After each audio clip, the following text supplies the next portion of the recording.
നമസ്കാരം. നമ്മൾ ഇന്ന് സംസാരിക്കാൻ പോകുന്ന വിഷയം സ്ത്രീകളിൽ ഏറ്റവും കൂടുതൽ കണ്ടുവരുന്ന ക്യാൻസർ രോഗത്തെ പറ്റിയാണ്.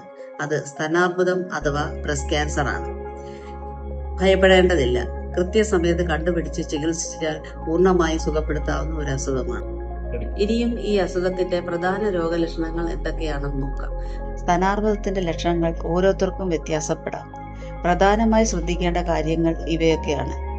മുഴകൾ, സ്തനത്തിലോ കക്ഷത്തിലോ ഉള്ള വേദനയില്ലാത്ത പുതിയ മുഴകൾ അല്ലെങ്കിൽ കട്ടികൾ. ഇനി ആകൃതിയിൽ വരുന്ന മാറ്റങ്ങൾ, സ്തനത്തിന്റെ വലുപ്പത്തിലോ ആകൃതിയിലോ ഉണ്ടാകുന്ന പെട്ടെന്നുള്ള മാറ്റം.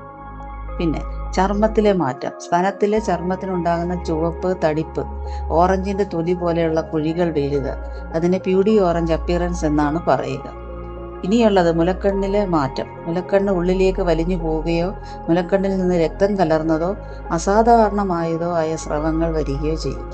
എല്ലാ മുഴകളും ക്യാൻസർ ആകണമെന്നില്ല, എന്നാലും തക്ക സമയത്ത് ഡോക്ടറെ കണ്ട് ചികിത്സ എടുക്കേണ്ടതാണ്. സ്വയം സ്തന പരിശോധന. എല്ലാ മാസവും കൃത്യമായി സ്വയം സ്തനങ്ങൾ പരിശോധിക്കുക. എന്തെങ്കിലും മാറ്റം ശ്രദ്ധയിൽപ്പെട്ടാൽ ഉടൻ ഡോക്ടറെ കാണുക. മാമോഗ്രാം എന്നുള്ള പരിശോധന 40 വയസ്സിന് മുകളിൽ എല്ലാ സ്ത്രീകളും വർഷാവർഷം ചെയ്യേണ്ടതാണ്.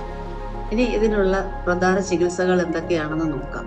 സ്തനാർബുദം കണ്ടെത്തിയാൽ സർജറി, കീമോതെറാപ്പി, റേഡിയേഷൻ തെറാപ്പി തുടങ്ങിയ ആധുനിക ചികിത്സകൾ വഴി പൂർണ്ണമായി മാറ്റിയെടുക്കാം. ചികിത്സയെക്കുറിച്ച് കൃത്യമായി മനസ്സിലാക്കി ഡോക്ടറുടെ നിർദ്ദേശങ്ങൾ പാലിച്ചാൽ നിങ്ങൾക്ക് ഒരു സാധാരണ ജീവിതത്തിലേക്ക് തിരികെ എത്താൻ കഴിയും. സ്ത്രീകളെ, അവഗണനയാണ് ഏറ്റവും വലിയ അപകടം. ഈ വിഷയത്തിൽ തുറന്ന് സംസാരിക്കുക, സംശയങ്ങൾ തീർക്കുക. നിങ്ങളുടെ ആരോഗ്യം നിങ്ങളുടെ കൈകളിൽ തന്നെയാണ്. ശ്രദ്ധിക്കുക, സുരക്ഷിതരായിരിക്കുക. നന്ദി.